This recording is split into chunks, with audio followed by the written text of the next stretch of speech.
Hi, my name is Ethan. I'm 24 years old and live in Oakville, a quiet little town known for its warm people and lively community activities. But there's one thing about me you should know. I've always struggled to speak English confidently. I mean, I understand it. I read it, write it, and listen to it. But speaking? That's a different story. Whenever I tried to talk, my words felt stuck in my throat, and I worried about making mistakes. People would laugh, or at least that's what I thought. So, for years, I avoided speaking English altogether. But last summer, something happened that changed my life forever. It all started at the Oakville Community Center. Every year, the town organized a festival called Languages of the World. People came together to celebrate different languages and cultures. There were dance performances, food stalls, and even small language classes. This year, they introduced something new: the English Challenge. It was a public speaking contest for non-native English speakers. Participants had to deliver a short speech in English in front of an audience. My best friend Mia thought it was the perfect opportunity for me. "You should do it, Ethan," she said, her brown eyes sparkling with excitement. "No way," I replied instantly. "Do you want me to make a fool of myself in front of the whole town?" "Come on," she argued. "You've been learning English for years. This could be your chance to finally face your fear." I shook my head. The idea of standing on a stage and speaking English made my stomach twist into knots. A week later, I got a call from Mr. Harris, my old high school teacher. He had heard about the contest and thought I should enter. "Ethan, you're smart and hardworking," he said. "You just need a little push to unlock your potential. Trust me, this challenge might be exactly what you need." For the first time, I started to think about it. Maybe he was right. I was tired of feeling left out in conversations or avoiding opportunities because of my fear. I wanted to change, but I didn't know where to start. Mia didn't give me much choice. She signed me up for the contest without telling me. "You're officially a contestant," she announced proudly. "Now, let's prepare." I groaned, but deep down, I was grateful. This was my chance to improve my English speaking skills. Mia and I came up with a plan. "First, you need to build your confidence," she said. "Let's practice every day." We decided to start small. Each day, I would spend 10 minutes talking to Mia in English. At first, it was awkward. I stumbled over words, forgot grammar rules, and mispronounced almost everything. But Mia was patient. She corrected my mistakes gently and encouraged me to keep going. "Remember, Ethan," she said, "nobody speaks perfectly all the time. Even native speakers make mistakes. The important thing is to keep trying." She taught me some tips. 1.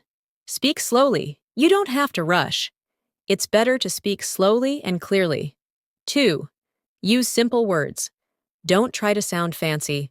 Just focus on getting your message across. 3. Practice in front of a mirror. Look at yourself while you speak. It will help you become more comfortable. One evening, Mia brought her younger brother, Sam, to practice with me. Sam was 10 years old and loved to ask questions. "Ethan," he said, "what's your favorite color?" Blue," I replied hesitantly.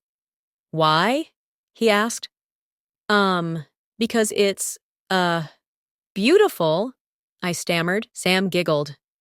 "You don't have to be nervous, Ethan. Just talk like you're talking to a friend." It was a simple statement, but it made a big difference. I realized that speaking English wasn't about being perfect. It was about connecting with people. As the contest day got closer, I started to doubt myself. What if I froze on stage? What if I forgot my words? Mia noticed my anxiety and decided to take me to a local cafe where many tourists gathered. She wanted me to practice speaking English with strangers. "This is crazy," I whispered as we sat down. "I can't just talk to random people." "Why not?" she said. "They don't know you, and they won't judge you." She was right, but it didn't make it any easier.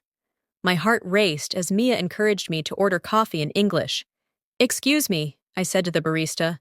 "Can I have, one cappuccino, please?" The barista smiled and nodded. "Sure." "Anything else?" I shook my head. "No, thank you." It was a small victory, but it felt huge. For the first time, I spoke English in public without overthinking. The next challenge was preparing my speech for the contest. I decided to talk about my journey of learning English. It's a personal story, Mia said. People will relate to it. I wrote the first draft, and Mia helped me refine it. We practiced every day. She pretended to be the audience, clapping and cheering after every sentence. At first, I felt silly. But as the days went by, I started to feel more confident. I even memorized my speech. Finally, the day of the contest arrived. The community center was packed with people. My name was called, and I walked onto the stage. My hands were shaking, and my heart was pounding, but I took a deep breath and began. Good evening, everyone. My name is Ethan, and today, I want to share my journey of learning English. As I spoke, I remembered Mia's advice. Speak slowly, use simple words, and stay confident. The audience listened attentively, and by the time I finished, they erupted into applause. I didn't win the contest, but I won something even more important: confidence. For the first time, I felt proud of myself. After the contest, I realized that learning to speak English wasn't just about words or grammar.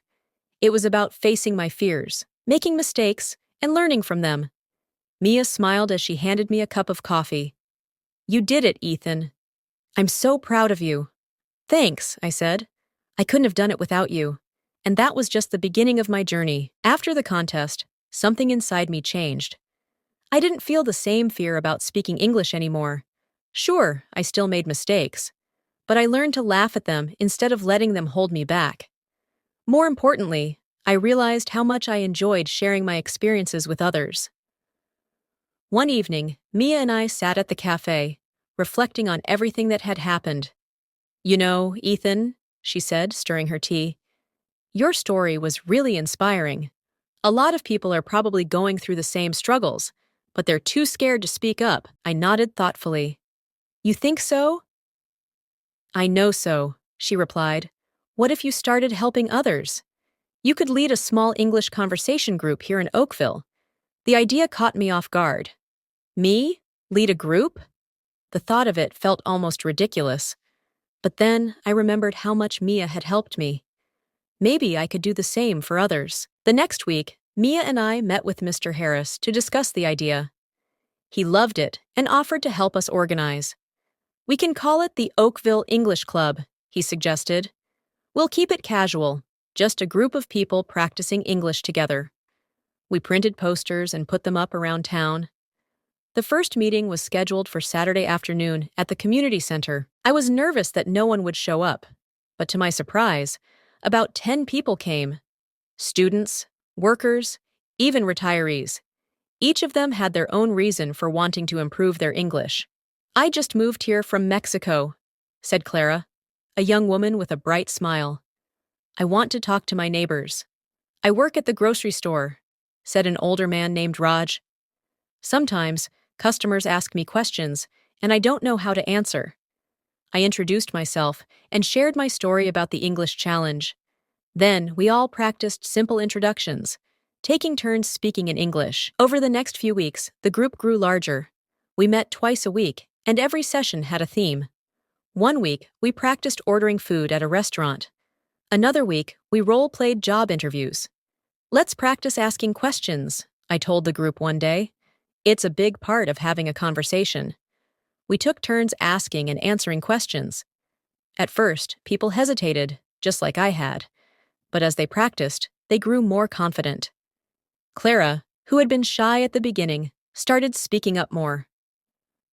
Excuse me, she said one day, pretending to be a customer at a cafe. Can I have a sandwich, please? Her pronunciation wasn't perfect, but it didn't matter. The smile on her face showed how proud she was. As much as I enjoyed leading the group, I still had my own challenges to overcome. One of them was speaking English with native speakers. One day, Mia and I were walking through the park when we saw a group of tourists taking photos. They look lost, Mia whispered. I hesitated. Should I offer to help? My mind raced with questions. What if I don't understand their accents? What if I say something wrong? But then I remembered my own advice. It's okay to make mistakes. "Excuse me," I said, approaching the group. "Do you need help?" A man turned to me and smiled. "Yes, thank you. Do you know how to get to the town square?" I gave them directions, speaking slowly and clearly. When they thanked me and walked away, I felt a surge of pride. "That was amazing," Mia said, clapping me on the back. One evening, after an English club meeting, Raj pulled me aside. "Ethan," he said, "I just wanted to thank you. Last week, a customer asked me where the bread was. Normally, I would have panicked, but this time, I answered in English. It felt so good." His words touched me deeply. It wasn't just about speaking English anymore. It was about building connections and confidence. As more people joined the club, we started hearing similar stories. "I had a conversation with my neighbor for the first time," said Clara. "I asked for directions in English," said a young student named Aisha. The group's success became a ripple effect, spreading throughout the community. One day, Mr. Harris approached me with exciting news. "There's a regional language conference happening in the city next month," he said. "They're looking for speakers to share their experiences. I think you should apply." The thought of speaking at a conference was intimidating, but it also felt like the next step in my journey. I wrote an application, and to my surprise, I was accepted. The weeks leading up to the conference were intense. I practiced my speech every day, focusing on speaking clearly and confidently. Mia helped me with pronunciation, and the English club cheered me on. My speech was about the importance of community in learning a language. I shared stories from the English club, highlighting how practicing together had transformed not just our skills, but our lives. The day of the conference arrived. The event was held in a large auditorium filled with people from all over the region. As I stepped onto the stage, I felt a familiar nervousness, but this time it didn't overwhelm me. "Good morning, everyone," I began.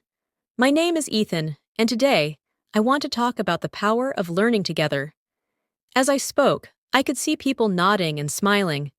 I shared stories about Clara, Raj, and the others, emphasizing how small steps could lead to big changes. By the time I finished, the audience gave me a standing ovation. I couldn't believe it. After the conference, I received invitations to speak at schools and community centers. People wanted to hear my story and learn how to create their own English clubs. Back in Oakville, the English club continued to thrive. Clara got a job at a local cafe. Raj started helping his grandchildren with their homework. And I discovered a passion for teaching and public speaking. Looking back, I never imagined that joining the English Challenge would lead to all this. What started as a personal goal turned into something much bigger, a chance to help others and make a difference. Learning to speak English isn't just about mastering a language. It's about building confidence, connecting with people, and discovering your potential. And the best part? The journey never really ends.